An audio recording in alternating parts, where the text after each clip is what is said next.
Welcome to the Tech Egg. Don't get scrambled. Enjoy the video. You start by confirming compatibility and software currency. That is essential. Once done, make sure battery saver is off and battery is above 20% so the system will allow higher refresh rates. Now open Settings, tap Display, and look for Motion Smoothness. If the Motion Smoothness control appears, you're ready to change it.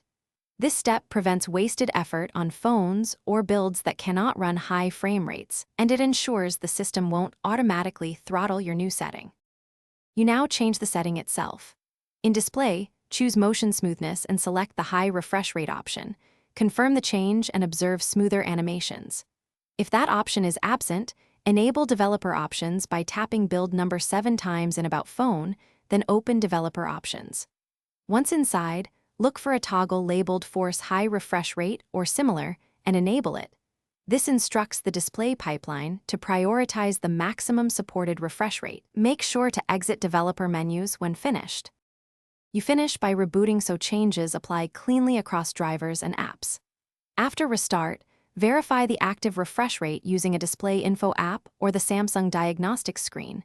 You should see the target 90 or 120 Hz indicated during motion. If animations stutter, battery drains fast, or apps misbehave, return to Developer Options and disable any forced high refresh toggles, then reboot again. This single troubleshooting tip often resolves conflicts between firmware, apps, and the display driver. Thanks for watching. Consider subscribing if I helped unscramble your problems.